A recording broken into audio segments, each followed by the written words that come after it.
A lot of people had a lot of difficulty accepting the potato when it was first introduced to Europe. It looked funny, it looked lumpy. Some people thought it caused leprosy just because it looked like crumpled up lepers' hands where people had lost their digits. So don't touch the potato. Welcome to The Portable Humanist, the podcast where you can listen to Vermont Humanities Talks and learn when you're on the go. I'm Ryan Newswanger. Rebecca Rupp is a professional writer with a PhD in cell biology and biochemistry. She talks about the history of food for our Speakers Bureau series, where experts in a wide variety of topics travel around Vermont to share their knowledge.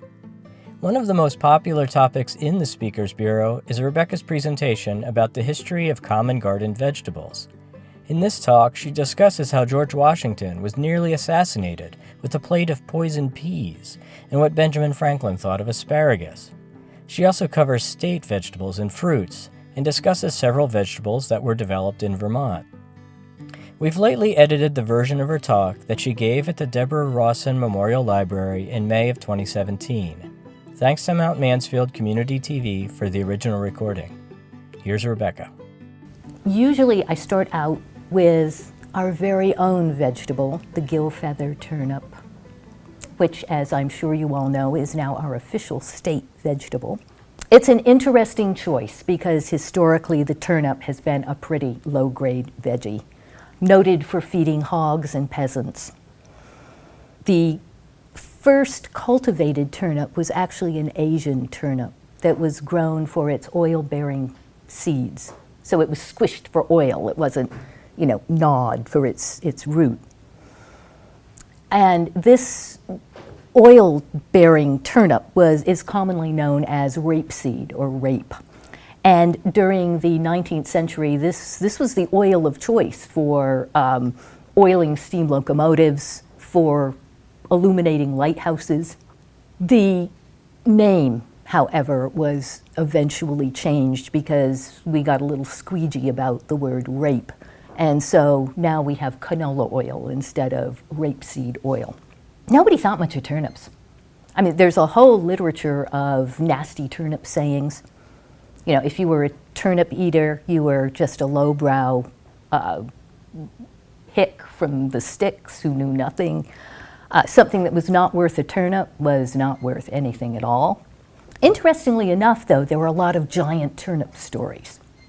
There's actually a whole literature devoted to enormous turnips. The Grimm brothers collected one of them, which is one of my very favorites. The story goes that a poor farmer grew a particularly lusciously large turnip and brought it to the king, who was so tickled with the turnip that he gave the poor farmer a bag of gold. So the farmer goes home with his bag and tells, depending on your version of the tale, either his nasty stepbrother or his greedy next-door neighbor, who promptly goes to the king and gives the king a horse and figures he's going to get something incredible. Instead, the king gives him the turnip. So John Gilfeather, who came up with the turnip, sounds like an interesting guy. Actually, he sounds a lot like Garrison Keillor's Bachelor Lutheran Farmers. They describe him as a lanky man of few words. He also sounds like he was totally paranoid because before he would sell any of his turnips, he chopped off the tops and chopped off the roots so that nobody could possibly plant this turnip. So apparently he slipped up because we still have Gilfeather turnips. I've only had tiny little Gilfeather turnips, which were pretty good, but I read that the average is supposed to be about the size of a groundhog.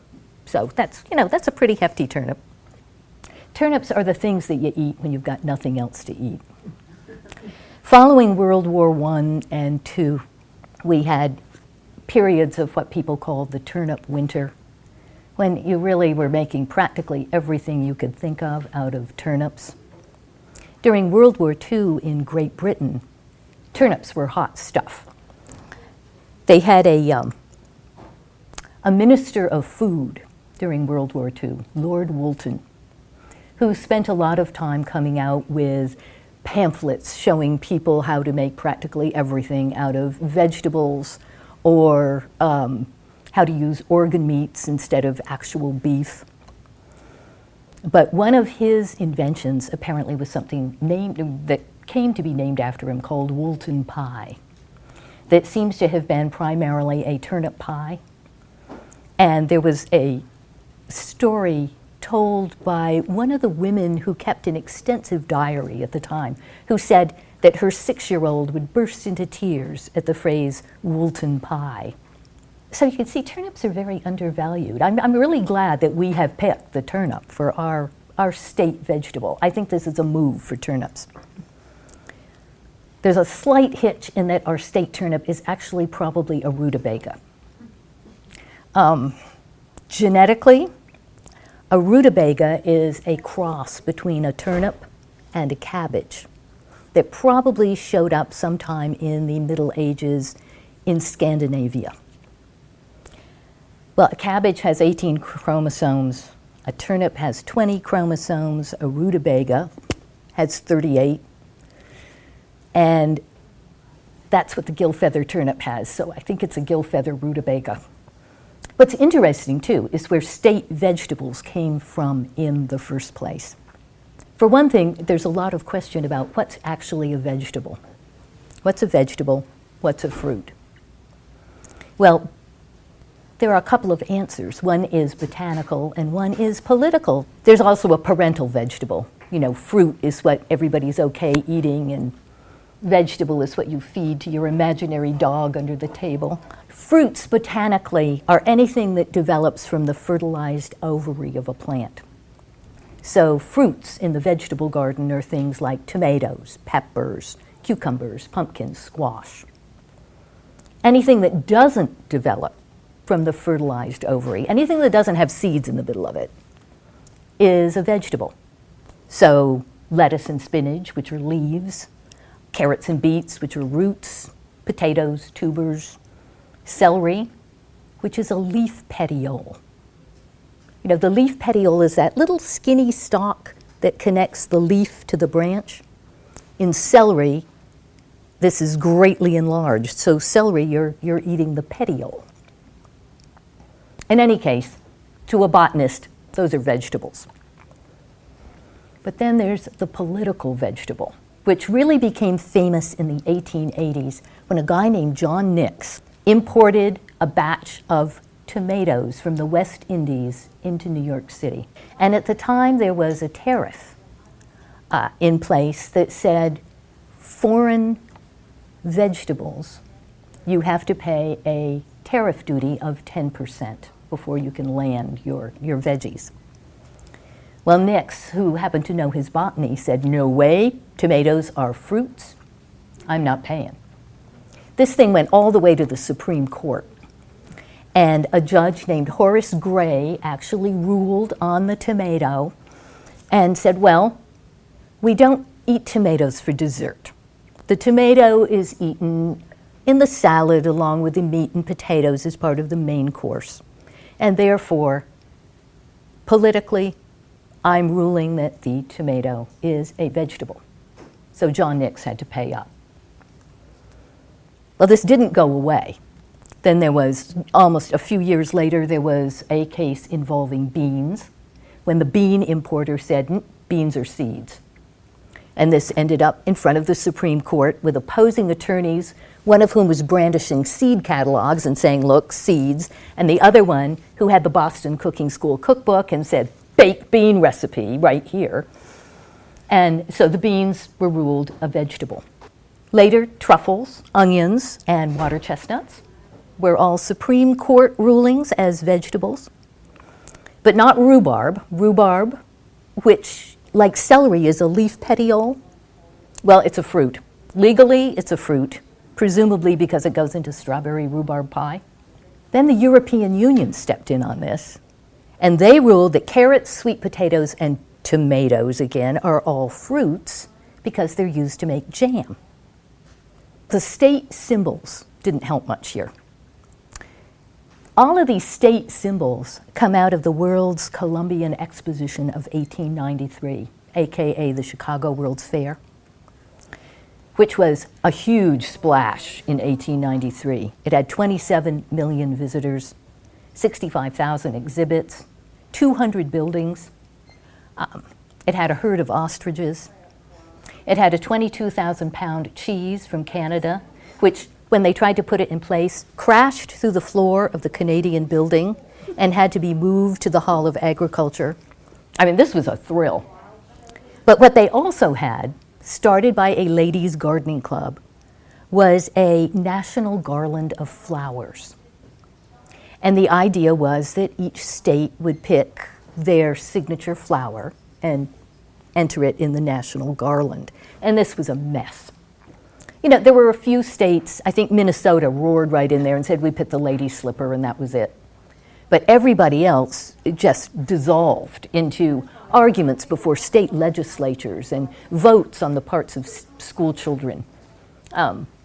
New Hampshire couldn't make up their minds between the lilac and the apple blossom. Certainly the National Garland was not ready in time for the Chicago World's Fair. But everybody thought that this was so cool that there followed rafts of state symbols. You know, state mammals, state reptiles, state trees, state birds.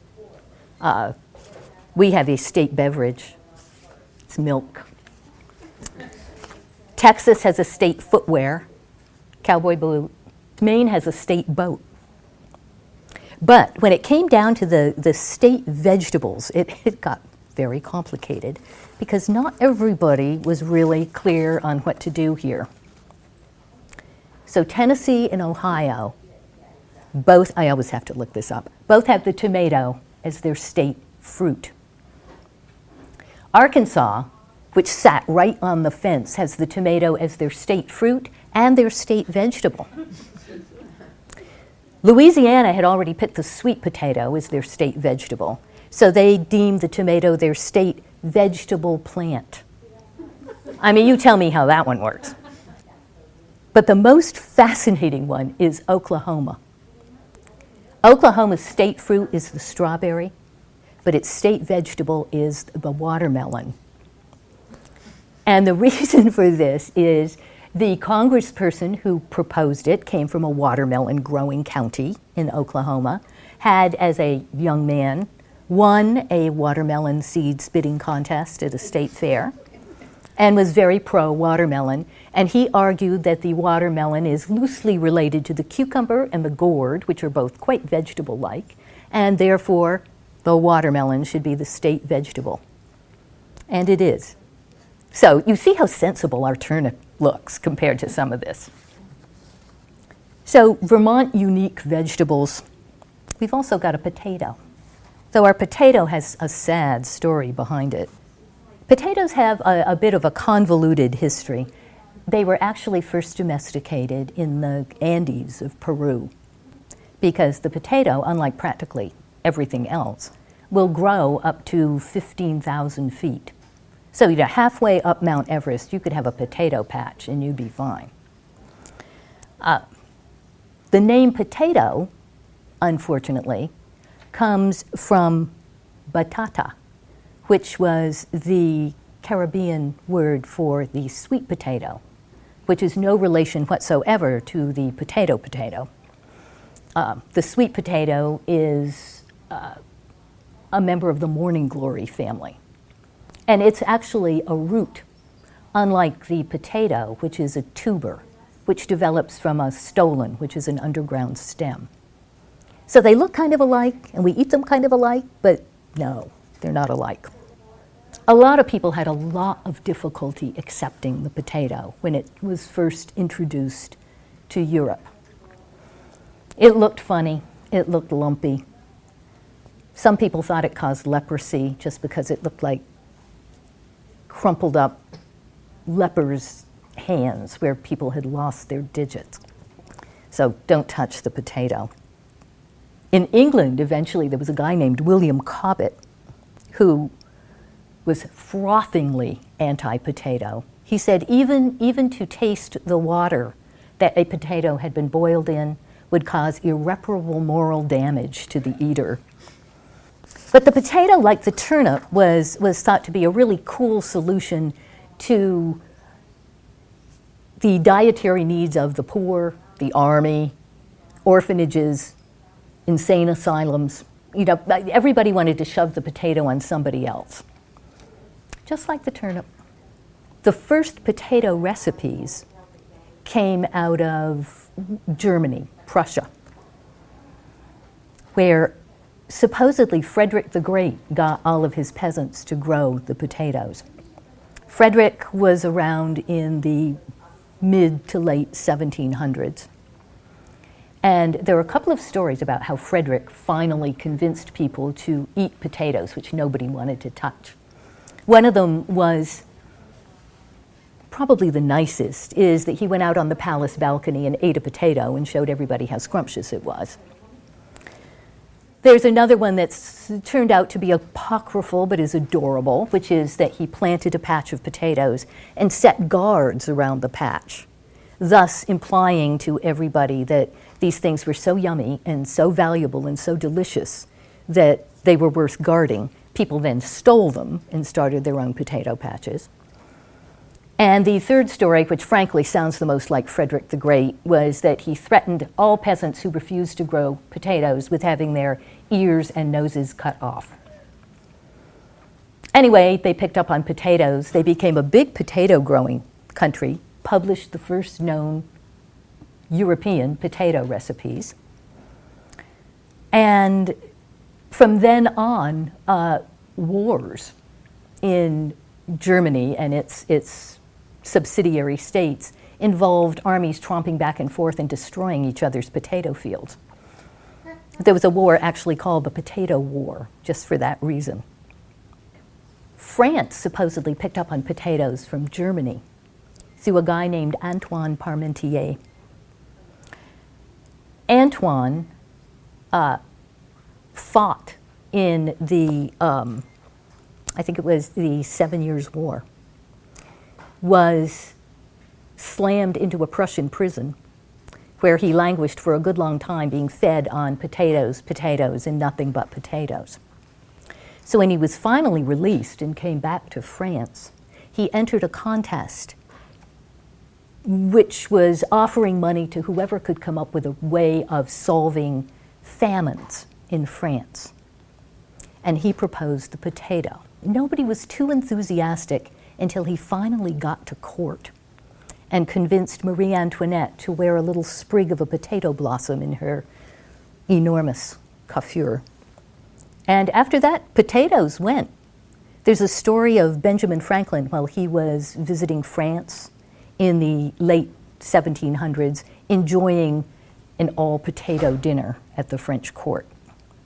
So off potatoes went. Soon we became, if not slightly dependent upon potatoes, in some cases overly dependent, especially in Ireland, where the problem wasn't so much potatoes, it was the fact that the Irish were only planting one kind of potato. Biodiversity really pays. They had a single potato called the lumper. It's a great potato, big, healthy potato. Potatoes are wonderful food. You get from a field planted in potatoes, you get 4 times as many calories as you do from an equal-sized field planted in grain. I think about this in times of economic insecurity. I think, they say an acre of potatoes will feed a family of 6 for a year. So Ireland, of course, in the 1840s was hit by what's now known as the Great Hunger, or the Irish Potato Famine, where the potatoes just turned to black slime in the ground. And nobody knew why. This was blamed on all kinds of things. Steam locomotives, the gases from sulfur matches, which had just been invented about that time, a miasma from space, volcanic eruptions, God's will, which seemed a little petty of God. So this was a horrific tragedy. 1.5 million Irish starved to death, 1.5 million left the country. Ireland didn't recover from this for many, many decades. The guy who finally figured out what caused the potato famine was a country vicar from Northamptonshire, who, since his college days, had been a fan of fungi, and he had a microscope. And so when he looked at some of this blasted potato goo under his microscope, he realized that it was a fungus, a species of fungus. And actually, it's a really nasty species. It hit the entire globe. It hit Ireland the worst because they were totally dependent on potatoes. But everybody lost their potatoes. The evil thing is called Phytophthora infestans, and it's so wicked that it's actually been proposed as a biological warfare agent by the US and Russia. Nobody's ever put it into practice, as far as I know, but it's evil stuff. The reason it's so effective is that it's much like influenza. It's got a great big genome and it mutates very rapidly, so it's hard to keep up with it. You know, for the same reason that we have to have flu shots every year or every other year, because flu keeps moving along. This fungus just keeps pumping. So immediately in the wake of the Irish potato famine, everybody wanted to breed a better potato, something that was resistant. And Vermont actually did. A guy from Hubbardton came up with a potato called the Early Rose, which wasn't totally resistant, but it was more resistant than the average potato. And the Early Rose became famous because it was from the Early Rose that Luther Burbank produced his famous russet Burbank potato, the one that McDonald's uses for their French fries. The russet Burbank, the gold standard for French fries. And the Green Mountain potato, our potato, which was developed at UVM, was also developed in the wake of the potato famine as an attempt to come up with a resistant potato. So we not only have our own turnip, but we have two of our very own potatoes. How about carrots? One thing I discovered in the course of researching this book is that Peter Rabbit didn't eat carrots. Did you guys know that? I could have sworn Peter Rabbit ate carrots. I remembered seeing a picture of Peter Rabbit with a carrot. And I went and dug out our copy of Peter Rabbit and looked it up. And it's not a carrot, it's a long red radish. No carrots in Peter Rabbit. Who did eat carrots hand over fist was Henry Ford. Henry Ford was a carrot nut. He was actually an early foodie.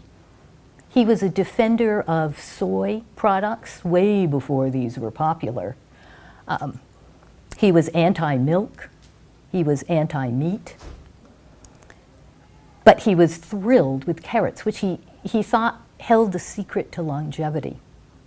So there are reports of Ford sponsoring all carrot banquets, where you started with carrot niblets and you had carrot souffle and you had fried carrots and boiled carrots and carrot pie. Hopefully carrot cake at the end, carrot juice to drink. And at one point, his son Edsel donated a painting to the Detroit Institute of Art by Titian. And Henry was known for being kind of a barbarian. He was not interested in the arts in any way, shape, or form. He was interested in carrots and in automobiles. But he got really tickled with this Titian painting. And then it turned out that the reason was because he had heard that Titian lived to be well into his 90s, and he wanted to know if Titian had eaten carrots. One thing that carrots actually do for us is they are good for our eyesight, which I was always told as a child. Though I was suspicious because I was also told that eating your bread crusts would make your hair curl, which it does not. I can attest to this. The carrots thing actually came up in spades in World War II, right around the time that radar had finally been developed and was being put in place. And so the British, the RAF, was having a lot of success in shooting down German planes. In fact, the first guy to ever shoot down a German plane using radar was a pilot nicknamed Cat's Eyes Cunningham. And the nickname came because the British, trying to distract the Germans from all these bristling radar towers that were going up and down the British coast, claimed that the reason for their pilots' new success was that they were being fed this prodigious diet of carrots, which enabled them to see in the dark. It's not clear that this fooled the Germans, who were also in the course of developing radar, but it went over really well with the home front in Britain, who were groping around in the blackout and were hoping that carrots would help. So there was actually a logo called Dr. Carrot. It was a carrot in a lab coat who was promoting eating carrots, everything carrot, which was probably about as much of a sweet thing as you could get during World War II in Britain. But the way this works is that carrots are orange because of a compound called carotene, which in our digestive tracts is cut in half to make 2 molecules of retinol, which then binds to a protein in the rods of the eyes, which give us, we can't see in total darkness. You go in a cave, you're not going to be able to see anything, but in very dim light. And the first sign that you might be vitamin A deficient and may need more carrots is night blindness. You can't see as well at night driving. We just got asparagus out of our garden. Anybody else got asparagus yet? Yeah, we were so tickled. That first asparagus is just such a thrill. Asparagus, even though we've got it all over the place here wild, is not native to America. It's European. The original asparagus was kind of a little low crawly thing that grows along the cliffs surrounding the Mediterranean Sea. And this original wild asparagus is now endangered. It's been tromped on so much that they're trying to protect it. Our asparagus, the asparagus that we know and love, has been cultivated since ancient times. The Romans cooked it.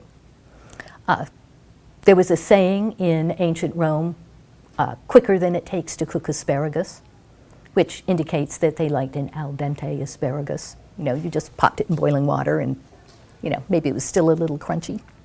Pliny the Elder, who may be one of my favorite authors of all time, who was writing in the 1st century AD and wrote a 37-volume natural history. His aim was to collect all the knowledge of the world. And it makes for, trust me, hilarious reading. He had no governor whatsoever. Any story anybody told him, he wrote it down. You've got Pliny on gold-digging ants from Abyssinia. You've got Pliny on obscenely shaped wine glasses and his disapproval of them. And he's got a lot to say about asparagus. For one thing, it cured everything. Elephantiasis, serpent bites, intestinal diseases, problems with the spine. My favorite is anybody who is rubbed all over with mushed asparagus in oil will never, ever be stung by bees. I have not tried this, so I can't attest. But asparagus vanished from Europe with the fall of Rome. It was tricky to grow. It was an upper echelon crop. It wasn't like the turnips. So when Europe fell into the Dark Ages, the turnips hung in there and the asparagus vanished. However, it was preserved in the Middle East. And in the 700s, when the Moors came across North Africa and into Spain, they brought asparagus with them. And actually, the asparagus was promoted specifically by a guy named Zuryab, which means the blackbird. He was a musician at the court of Cordoba in the 9th century. And he sounds like he was the Martha Stewart of his day, because we have all these introductions that were made by Zuryab Tablecloths was one of them. The drinking wine from crystal glasses rather than from metal glasses was one of his innovations because the metal made the wine taste kind of funny. He came up with the idea of starting a meal with soup and ending it with dessert. He came up with the fashion of wearing your hair in what was called a fringe across the forehead. So he was the innovator of bangs. But he also promoted asparagus. So asparagus came back into Europe with Zuryab and Cordoba and went from there to France and eventually throughout Europe, where it got to the court of Louis XIV, who had a fabulous vegetable garden, including viewing platforms where he could sit with his court and watch the gardeners at work, which frankly is an ambition of mine. I would love to have a viewing platform and watch people at work in my garden. Doesn't work that way. The asparagus was much favored by the French court and of course was passed on to Madame Pompadour. Madame Pompadour was the most famous and most popular mistress of King Louis XV, apparently a beautiful woman. The Pompadour hairstyle, the big puff on the back of your, is named after her. There's a shade of pink that's named after Madame Pompadour. The champagne glass supposedly is modeled after the shape of her breast, though this is a story that's told about numerous people, by which they mean that little flattish, roundish champagne glass, not the flute. Asparagus, of course, like many suggestively shaped garden vegetables, was believed to be an aphrodisiac. So Madame Pompadour frequently served asparagus to Louis XV, most popularly in a dish that's still named after her, asparagus à la Pompadour, which basically is asparagus and hollandaise sauce. In 1781, Benjamin Franklin submitted a paper to the British Royal Society titled Fart Proudly. Franklin was not a huge fan of the British. He had been insulted at the court of St. James. He had held a grudge, though he was quite famed in Europe as a scientist. But this entire paper was on different things that you could eat that would make pee smell funny. And one of them, famously, was asparagus.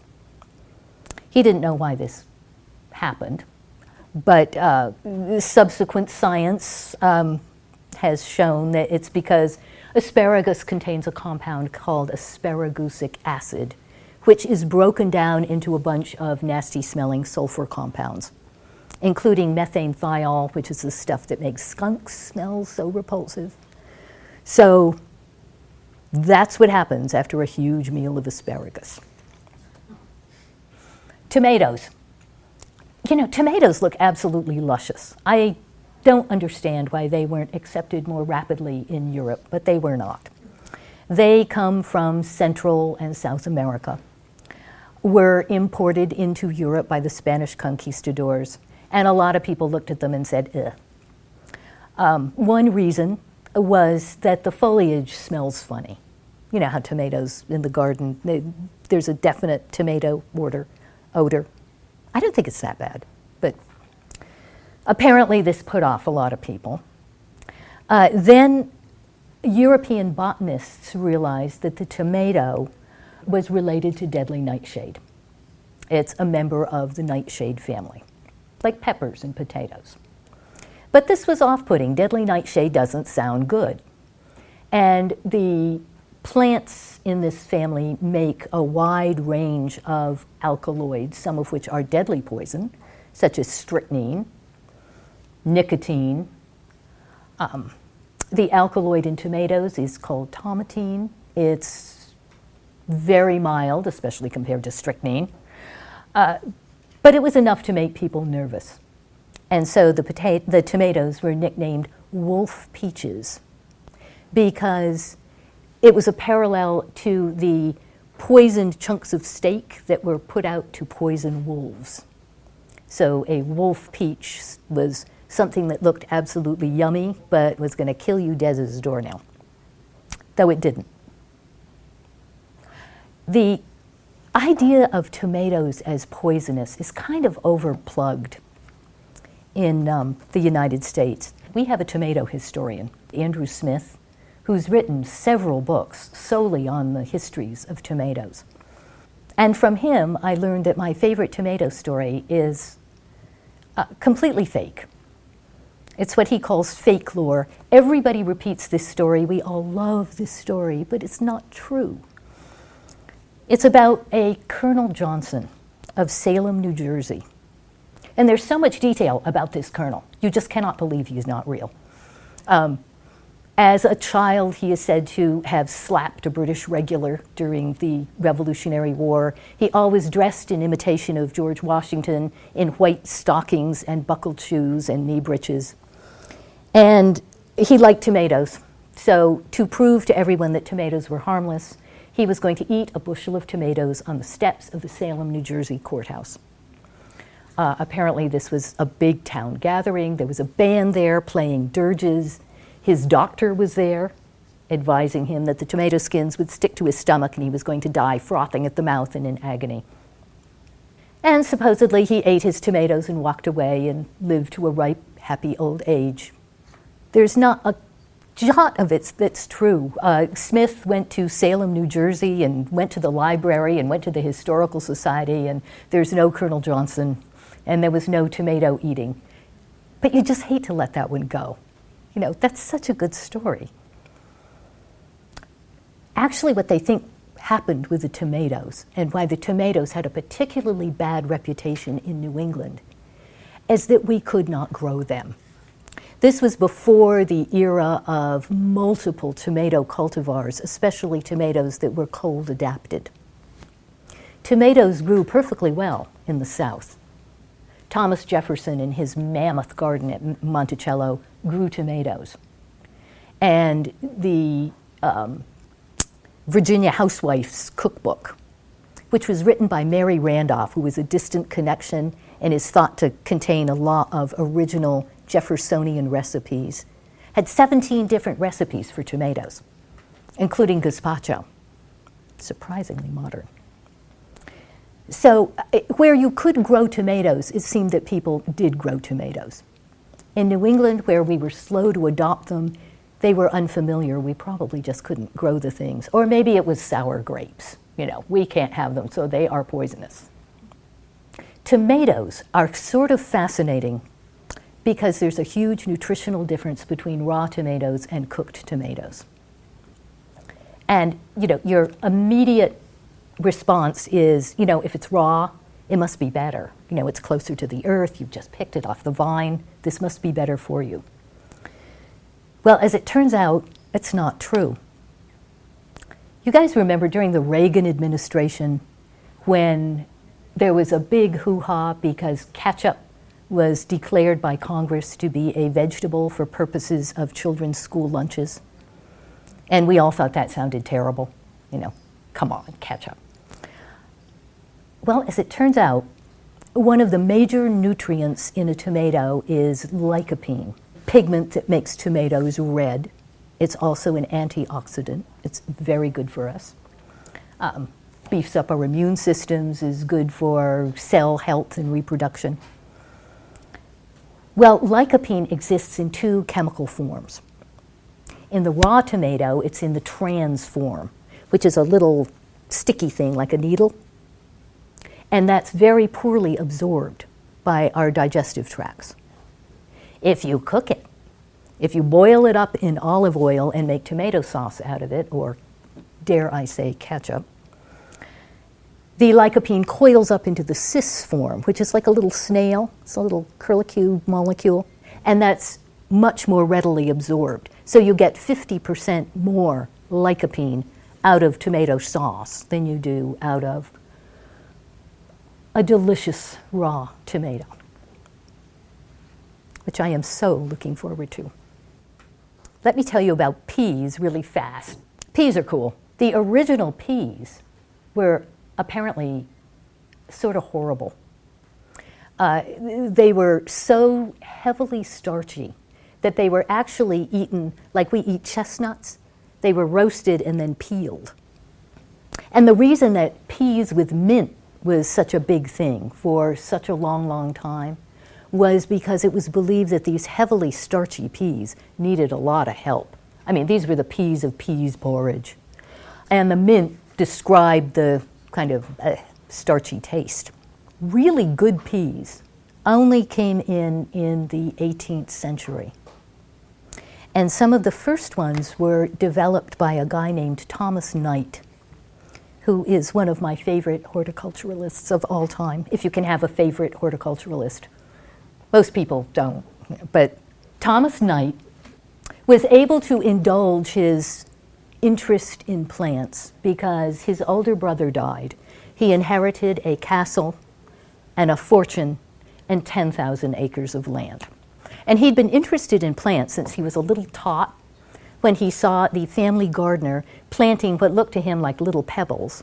And the gardener said, no, these are going to turn into bean plants.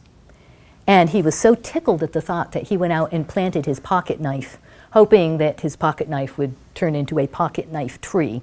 And when it didn't, he spent the rest of his life absorbed with plant science. And he developed these fabulous wrinkle-seeded peas. They were tender, they were sweet. It looks like they were a sport in his garden. He just stumbled across them. But then he went into an entire breeding program with his super delicious peas. As a scientist, this is a bit of a heartbreaking story. He crossed his peas. You know, he had short peas and tall peas and yellow peas and pink peas, and he crossed them. He kept impeccable notebooks filled with data and reached no conclusions about this whatsoever.